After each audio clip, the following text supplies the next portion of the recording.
देखो, हमने सबसे पहले ये अपनी PHP की कल फाइल बनाई थी लास्ट क्लास में। htdocs के अंदर फोल्डर था हमारा। ये हायरार्की पता है ना सबको।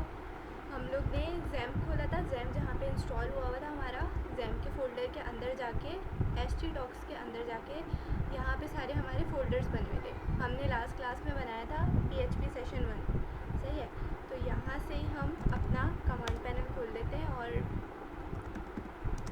अपना कोड एडिटर खोल लेते हैं। सही, लेकिन PHP की फ़ाइल खोलने से पहले सबसे पहले हम अपना सर्वर स्टार्ट करेंगे, XAMPP ओपन करेंगे।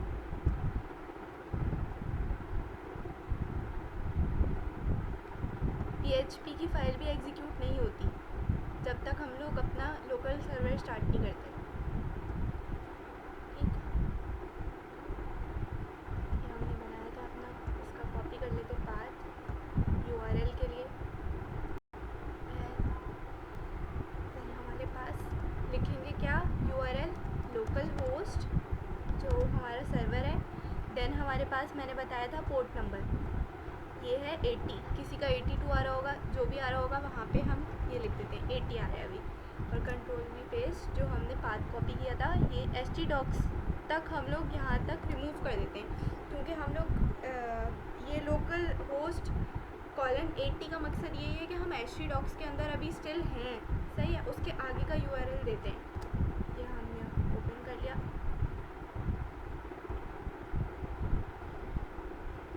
ये अलर्ट लगाया हुआ है इसलिए अलर्ट चले। अभी इस कोड को हम कमेंट कर देते हैं। सही है, ये लास्ट क्लास में किया था। खैर देखो, इतना लेट कोई आ रहा है, अजीब।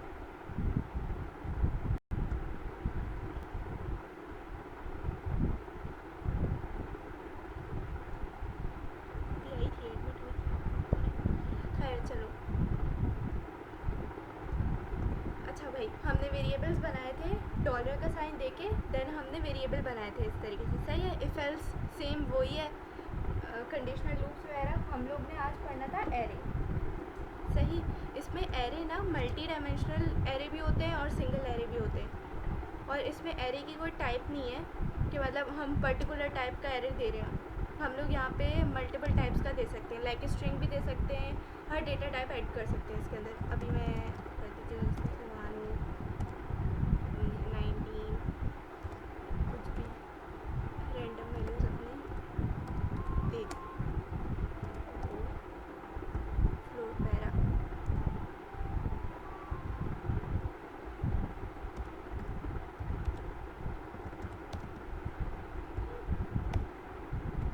सही है, और एरे हम कॉल किस तरीके से करते हैं, ये हमारे पास कहाँ शो हो रही है, पहले हम दोनों को साइड तो खोल लेते हैं।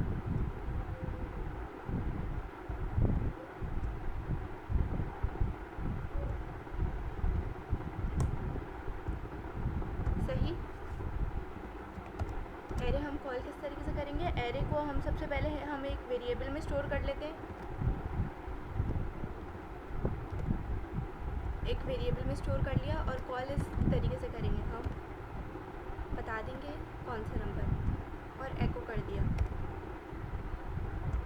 फिश कर दें, ये यहाँ पे आ गया। 0 पे महानूर है, 1 पे 19 है, तो इस तरीके से आ गया। ओके, 0 कॉल कर लेते हैं तो 0 आ जाएगा, महानूर आ जाएगा। सही है, अब हम लोग एरे में वैल्यूज़ जो है देकर इसे फॉर ईच के लूप से भी कर सकते हैं प्रिंट। सही है, अब हम फ्रूट्स के नाम से बना देते हैं कोई एरे।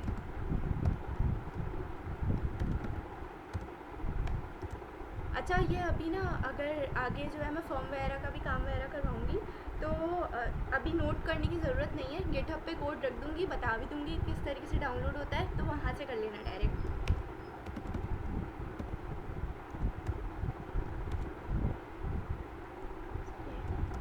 यहाँ पे हमने रैंडम वैल्यूज दे दी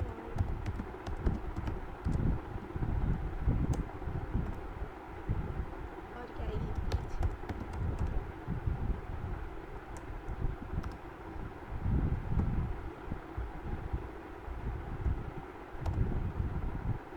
सही।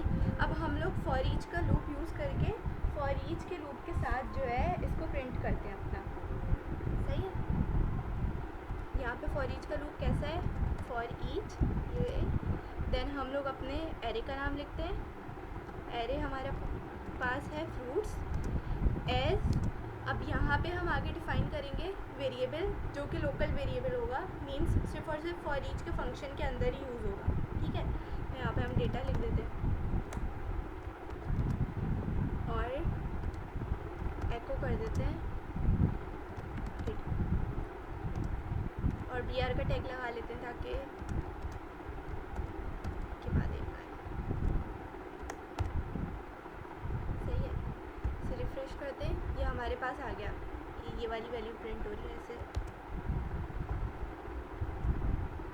सही है, ये हमारे पास डेटा आ गया। अब हमारे पास ये था सिंगल एरे, सही है। अब हमारे पास होता है एक मल्टी डायमेंशनल एरे, उसमें हमारे पास की वैल्यू पेयर्स होते हैं, सही। वो उसका क्या है कोड, यहाँ पे हम क्या करते हैं, स्टूडेंट्स ले लेते हैं, स्टूडेंट डिटेल्स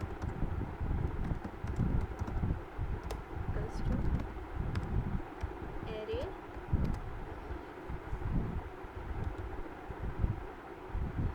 मैं वही तो बता रही हूँ, ये है हमारे पास वो एरे जो हम लोग जिसे प्रिंट करवा रहे हैं, सही है। एज मीन्स कि हम लोग आगे वेरिएबल का नाम देंगे। ये हमारे पास ओरिजिनल एरे था, ये हमने वो वाला ये हमने वेरिएबल बनाया है जो कि हम अंदर यूज़ करेंगे। ये लोकल वेरिएबल है जो फंक्शन के अंदर यूज़ होता है ना, वो इसके अंदर ना वैल्यू एक एक करके आएगी। हम फिर इसके अंदर मतलब अगर ये समझो कोई इंटीजर होता है, यहाँ पे हमारे पास एरे होता और उसके अंदर हमारे पास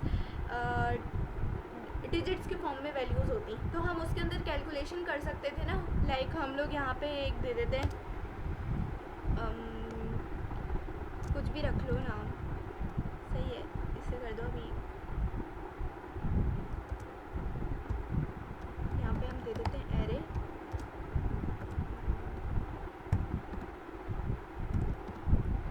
अब यहाँ पे हम इसे कैलकुलेट भी तो कर सकते हैं, कोई कैलकुलेशन भी तो कर सकते हैं। तो हम फॉर ईच का फंक्शन लगा के देन हम इसको कॉल करेंगे, यहाँ पे रख देते हैं इसका नाम, हम कुछ भी रख सकते हैं। हमने नीचे डाटा रखा था, अब यहाँ पे रख लेते हैं। और ये हमारे पास एक एक सिंगल वैल्यू, वो बिल्कुल हमने फॉर की आइट्रेशन वाला लूप लगाया था ना, वाइल का लूप भी एक एक उसके ऊपर क्या फंक्शनैलिटी कर रहा होता है, जो भी हमारे पास कैलकुलेशन वगैरह होती है। अब हम यहाँ पे मल्टीप्लाई बाय 10 करते हैं, सही है, और इससे साथ साथ प्रिंट भी कर देते हैं।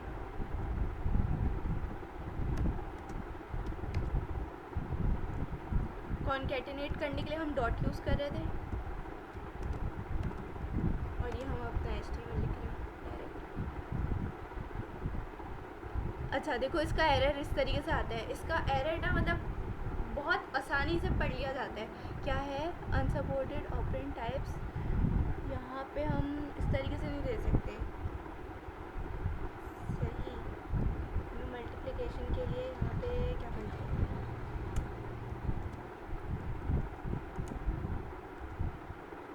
बल्कि नहीं, यहाँ से उठाते हैं, यहाँ पे वेरिएबल का अलग से नाम दे देंगे, रिजल्ट इक्वल्स टू, यहाँ पे हमने क्या दिया था, डी के अंदर वैल्यू आ रही है, मल्टीप्लाई बाय, और यहाँ पे हम रिजल्ट, होपफुली अब चलो देखो सही है। वो वहाँ पे इशू आ रहा था, हम स्ट्रिंग दे रहे होते, सही, कैलकुलेशन नहीं हो रही थी वहाँ पे। देखो ये इस कैलकुलेट होके आ गया, हर वैल्यू कैलकुलेट हो गई। बस ये फॉर ईच इसलिए काम होता है कि हम किसी अगर एरे के अंदर वैल्यूज़ हैं तो हम ईच आइटम पे एरे के कोई फंक्शनैलिटी ऐड कर सकें या कैलकुलेशन कर सकें, सही। अब यहाँ पे हम मल्टी डायमेंशनल एरे कर रहे थे, इस सबको भी कमेंट कर देते हैं।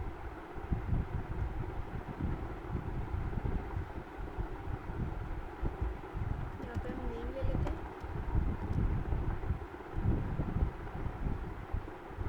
कॉलन नहीं देते हैं।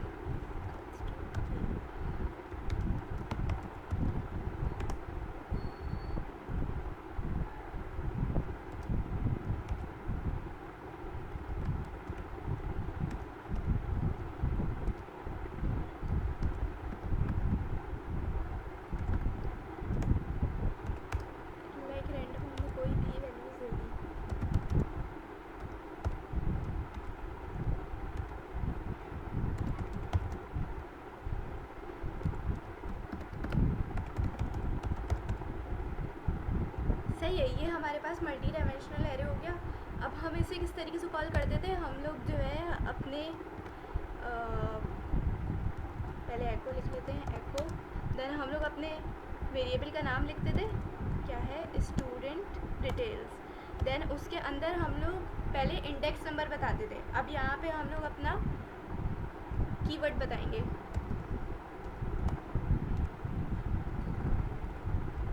यहाँ पे एरर क्यों दे रहा है ये, यहाँ पे आएगा। अच्छा भाई, ये इसके अंदर भी जो है ना हमारे पास कोड ऐड होता है, कोड एंड होता है तो हमारे पास सेमीकोलन लगता है, तो सेमीकोलन लगाए, सेमीकोलन का एरर आ रहा था। देखो ये प्रिंट होके आ गया। अब यहाँ पे भी हम फॉर ईच का लूप लगा सकते हैं। नहीं, वो है ना की वैल्यू हम दे रहे हैं, इज इक्वल्स टू हमने डिफाइन किया है कि इस की ये है वैल्यू। सही है। अब हम इसे भी फॉर ईच के लूप के साथ लगा सकते हैं, इस पे भी लगा सकते हैं फॉर ईच का लूप।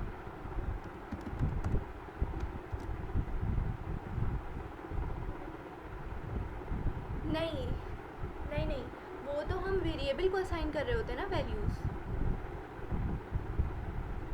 इक्वल्स टू करके। सही। अच्छा, अब यहाँ पे हम फॉर ईच करके हमारे पास क्या है, स्टूडेंट डिटेल्स के नाम से हमारे पास है हमारा एरे। हम एज लिखेंगे यहाँ पे, और यहाँ पे पहली वैल्यू मतलब पहला वेरिएबल बता देंगे कि हम की के लिए। सही है। देन हम लोग बताएंगे इसी तरीके से, बिल्कुल जिस तरीके से हमने की वैल्यू दिया है, डिफ़ाइन किया है, वैसे ही हम यहाँ पे लिख देंगे। अब यहाँ पे हम वेल दे देते हैं नाम एक, तो इन दोनों में आ रही होगी अब वैल्यूज़ हमारे पास। सही है। अब हम एको कर देते हैं,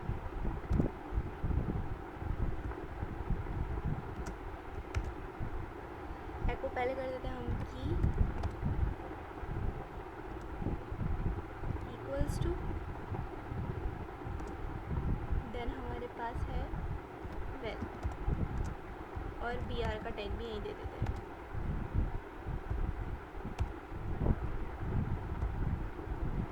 देखो ये हमारे पास आ गया। नहीं, यहाँ पे पहले बी आर दे देते हैं कहीं, ये एको हो रहा है ना हमारे पास, इसे बंद।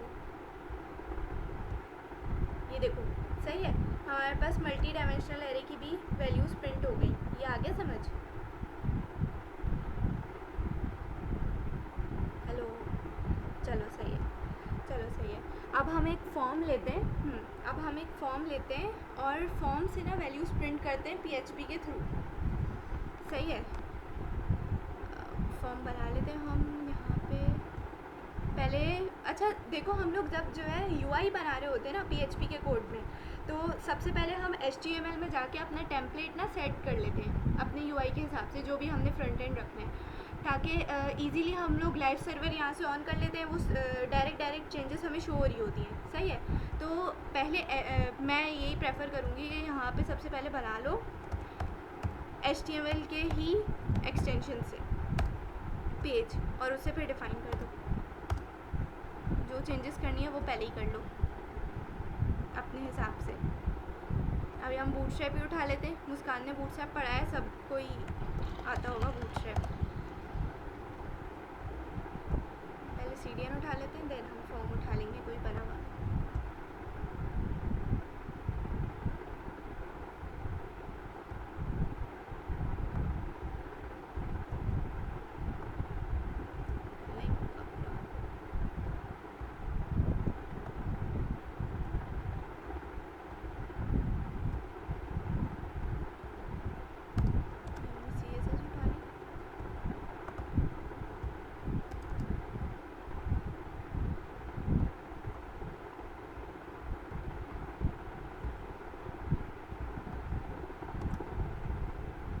सही है, ये हमारा बूटस्ट्रैप के लिए रेडी हो गया। अभी अब हम लोग जो है ना डायरेक्ट कोई टेम्पलेट उठा लेते हैं बूटस्ट्रैप का, रजिस्ट्रेशन का, बूटस्ट्रैप 5 रजिस्ट्रेशन।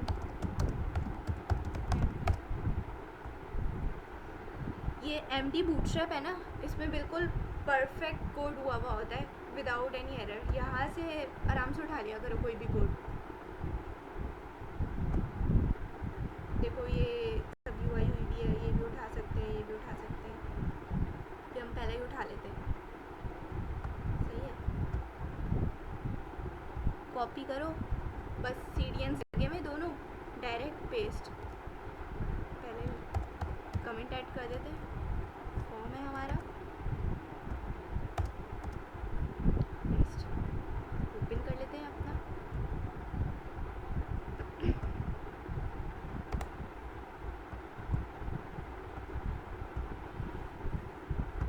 अच्छा हमारे पास दूसरा है ना, ये HTML है ना। अभी तो इसे ओपन विद लाइव सर्वर कर लेते हैं। लाइव सर्वर की एक्सटेंशन पता है सबको? देखो फॉर्म शो हो गया हमारे पास, बिल्कुल एग्जैक्ट रिस्पॉन्सिव होता है ये। लाइव सर्वर पता है सबको? कोई तो बोलो। चलो सही है, सही सही। अभी हमारे पास समझो ये हमारे पास फ्रंट एंड के लिए रेडी हो गया हमारे पास। अब हमें कुछ इसमें एडिट वगैरह नहीं करना, जस्ट अब हमें बैक एंड ऐड करना है। सही है, तो अब हम इसकी एक्सटेंशन अब जाके चेंज कर देंगे। अब इसे कर दो PHP।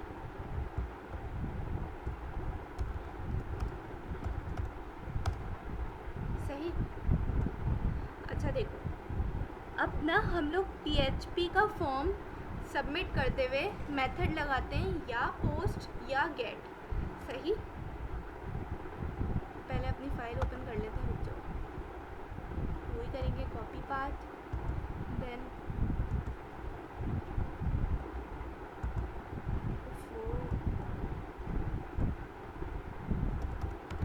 Local host 80, then control V paste, URL हटाया htdocs का, ये ओपन कर लिया। सही है। अच्छा मैं क्या कह रही थी कि हम लोग अपना फॉर्म जो है ना सबमिट करते हैं एक मेथड से, मतलब API को कॉल करने के लिए ना, ये समझो API बन रही है PHP से। जब हम लोग डेटाबेस वगैरह ऐड करेंगे ना डेटाबेस, तो वो एक API कहलाती है, क्योंकि हम लोग कॉल कर रहे होते हैं, कहीं और से डेटा उठ के आता है, वो किसी डेटाबेस से, या अगर कोई लिंक हो सर्वर पे कोई जो है डेटाबेस रखा हुआ हो, वहाँ से हम लोग बहुत सारी ऐसे फ्रंट एंड डेवलपर्स होते हैं, वो न्यूज़ की जो है ना वेबसाइट का API उठा के और उससे अपनी जो है ना फ्रंट एंड की वेबसाइट बना रहे होते हैं, उसके अंदर पूरा डेटा होता है, वो यही काम होता है। सही है, तो मेथड हमारे पास होते हैं दो तरह के कॉमन, एक होता है गेट, एक होता है पोस्ट, वो हम फॉर्म के अंदर यूज़ करते हैं। गेट जो होता है ना, उसके अंदर हमारे पास जब ये फॉर्म सबमिट होगा ना, तो यहाँ पे हमारे पास = के आगे वैल्यू आ रही होगी। सही है, तो मतलब अब यूज़र तो ये कभी भी नहीं चाहेगा ना कि हमारा डेटा जो है शो हो जाए, वो सिक्योरिटी चाह रहा होता है, अपना डेटा हाइड ही चाह रहा होता है कि हमारा डेटा हाइड ही हो। तो यहाँ पे हम लोग ज़्यादातर पोस्ट ही यूज़ करते हैं, तो खैर अभी हम पोस्ट यूज़ कर लेते हैं, मेथड = पोस्ट। इससे क्या होगा, बस इतना काम हमने कर लिया, बस हमारा फॉर्म जो है ना सबमिट हो जाएगा। जो हम इस पर फंक्शनैलिटी करा रहे होंगे, अगर डेटाबेस में ऐड करवा रहे होंगे, तो वो डायरेक्ट वो भी हो सकता है। सही है, लेकिन अभी हम सिर्फ प्रिंट कर रहे हैं PHP के थ्रू यहीं पे। अब इसमें चेंजेस कर लेते हैं। अब जो है फॉर्म से डेटा किस तरीके से जाता है, PHP को किस तरीके से पता चलता है। PHP को पता चले डेटा, स्पेसिफिक डेटा के कौन से इनपुट में ये डेटा है, तो वहाँ पे हम डिफ़ाइन करते हैं इस चीज़ के लिए नेम। हम किसी इनपुट बॉक्स को नेम दे देते हैं जाके। ये यहाँ पे हमारे पास योर नेम मीन्स ये वाला है, तो यहाँ पे हमने नेम देना है यहाँ पे। सही है, हमने नेम, अच्छा नेम एट्रीब्यूट है हमारे पास, आगे हम इसे डिफ़ाइन करते हैं कि क्या है। सही है, इसे हमने लिख दिया नेम। ये हमारे पास ईमेल है, हम इसे लिख देते हैं। अच्छा हमने लेबल में नहीं करना, हमने इनपुट बॉक्स में करना है, इनपुट बॉक्स में नेम देना है। यहाँ पे हम दे देते हैं ईमेल। सही, फिर हमारे पास पासवर्ड है, रिपीट पासवर्ड है, तो हम इसमें से एक को दे देते हैं। ये जो है जावास्क्रिप्ट से हम मैच भी करा सकते हैं, लेकिन वो बहुत दूर की कहानी है। अभी जस्ट हम फॉर्म सबमिट कर रहे हैं, PHP देख रहे हैं। यहाँ पे जाके हमने दे दिया रिपीट पासवर्ड। सही है, ये इसे छोड़ो। फिर हम लोग, अच्छा फॉर्म हमने एक काम किया, सबसे पहले एक तो नेम्स दे दिए सबको, फॉर्म के अंदर हमने मेथड दे दिया पोस्ट, सही है। और यहाँ पे जो है ना बटन की टाइप जो है हमेशा ये देख लेना, इसकी वजह से सिर्फ फॉर्म सबमिट नहीं होता। अगर यहाँ पे सबमिट नहीं लिखोगे, इसकी टाइप देनी है हमेशा सबमिट। ओके, बस अब ये हमारा फॉर्म रेडी है। अब बस इस पे PHP से कॉल करना है हमें। सही है, अब हम PHP लिख लेते हैं। ज़्यादातर हम लोग ऊपर या नीचे लिख रहे होते हैं। यहाँ पे हम PHP का टैग अपना ओपन कर लेंगे। HTML के कोड को कुछ भी नहीं होगा। अच्छा, PHP का कोड हम लोग इसलिए भी यूज़ कर रहे होते हैं डेवलपर्स स्टार्टिंग में। PHP तुम यहाँ पे भी लिखोगे ना, यहाँ पे भी टैग ओपन करके अपना PHP लिखना स्टार्ट कर दोगे तो यहाँ पे भी आ जाएगी। यहाँ पे भी हम लिख लेंगे, कहीं पे भी लिख सकते हैं इसे, तभी सबसे ईजीएस्ट है ये। खैर यहाँ पे हमने पता नहीं बैकएंड नहीं पढ़ा रहे थे ना उस टाइम पे, इस वजह से। अच्छा, हम इफ़ की कंडीशन दे देते हैं। इस सेट हमारे पास एक है फंक्शन। इस सेट का मतलब हमारे पास सेट है या नहीं, पहले आगे सुन लो। क्या? पोस्ट। ये पोस्ट हमारे पास यूज़ होता है कि हमारे पास ये मेथड हमने पोस्ट अगर दिया हुआ होगा तो इसके अंदर जो हमारे पास नेम से वैल्यूज़ है ना, वो एक एक हम पोस्ट में डिफ़ाइन कर सकते हैं कि ये पोस्ट की वैल्यू है। अभी हमने पोस्ट दे के बोला कि नेम नहीं सबमिट देंगे अभी फ़िलहाल। हमने सबमिट दिया है, बटन को सबमिट दिया नेम, बटन में भी यहाँ पे नेम सबमिट आएगा। नहीं दिया शायद। अच्छा, बटन को भी हम सब नहीं दिया, बटन को भी सबमिट देंगे। ओके, अच्छा यहाँ पे इस सेट मीन्स अगर सबमिट के अंदर वैल्यू है, जब हम बटन पे क्लिक करेंगे तो मतलब वैल्यू होगी हमारे पास। सही है, बटन पे हमने क्लिक किया है, उससे पता चल जाएगा।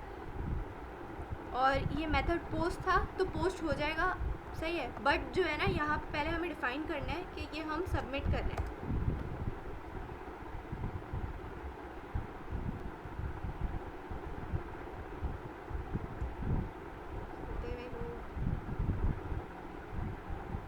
सही है, यहाँ पे अब हम सबमिट कर रहे हैं। सबसे पहले अभी कर रहे हैं ना, मतलब ये हमने ये डिफ़ाइन कर दिया कि कुछ अगर सबमिट हो रहा है तो अंदर काम करो।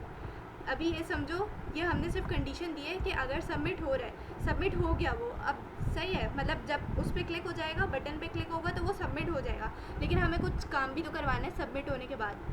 सही है, तो ये हमने यहाँ पे लिखा कि अगर सबमिट हो गया, अगर बटन पे क्लिक हुआ है तो फिर क्या करो, नेम के नाम से वेरिएबल बनाओ, उसके अंदर जो भी हमारे पास वैल्यू पोस्ट के अंदर है,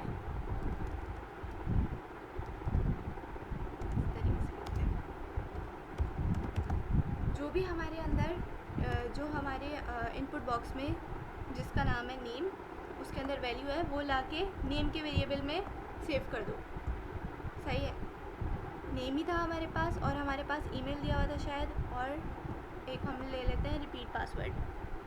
और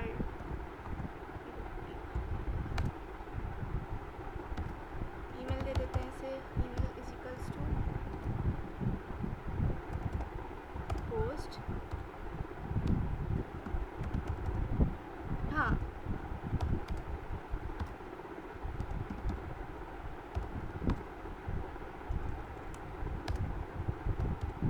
यहाँ पे हम रिपीट पासवर्ड वाला दे देते हैं। पासवर्ड भी आ जाएगा, लेकिन ज़्यादातर जो ऐड हो रहा होता है ना डेटाबेस में, वो रिपीट पासवर्ड वाला हो रहा होता है, क्योंकि हम लोग जावास्क्रिप्ट लगा के मैच करवा चुके होते हैं। पासवर्ड में हम लोग पहली मरतबा जब वो अटैम्प्ट करके पासवर्ड डाल रहा होता है, फिर उसके बाद सेकंड टाइम मैच होके शो हो रहा होता है ना रिपीट पासवर्ड, इसलिए जो है रिपीट पासवर्ड वाले ही एंटर करवाते हैं ताकि वैलिडेशन लगी भी हो पहले से। अच्छा, ये हमारे पास आ गया, वेरिएबल के अंदर स्टोर हो चुका है। जिस तरीके से हम वेरिएबल कॉल कर रहे थे डायरेक्ट, अब सिंपल हम कॉल कर देंगे। हम क्या करते हैं, अब एको करके हमारा, ताकि यूआई ख़राब ना हो या यूआई दोबारा से बनाना ना पड़े, तो अभी हम स्क्रिप्ट का टैग लिख लेते हैं एक ना, मतलब स्क्रिप्ट वो जावा स्क्रिप्ट के थ्रू जो है प्रिंट करा लेते हैं, अलर्ट दे देते हैं। स्क्रिप्ट लिखा, यहाँ पे अलर्ट दे दिया।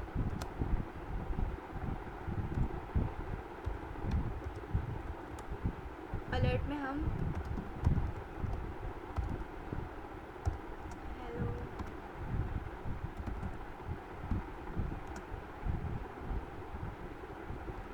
सही है, अभी सिर्फ एक ही कॉल किया है और वेरिएबल्स की ज़रूरत नहीं है। इसे रिफ़्रेश किया, अब हम इसके अंदर वैल्यूज़ डालते हैं।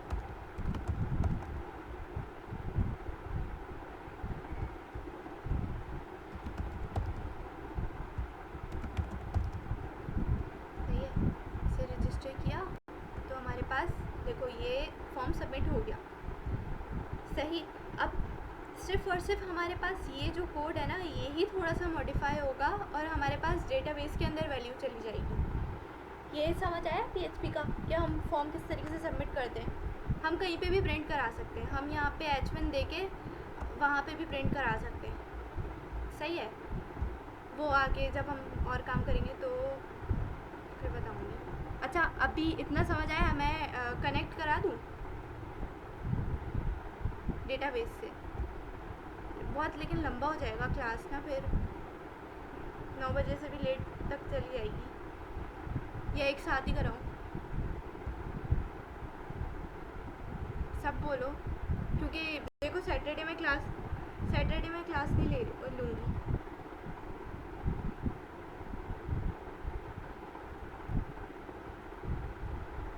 वैसा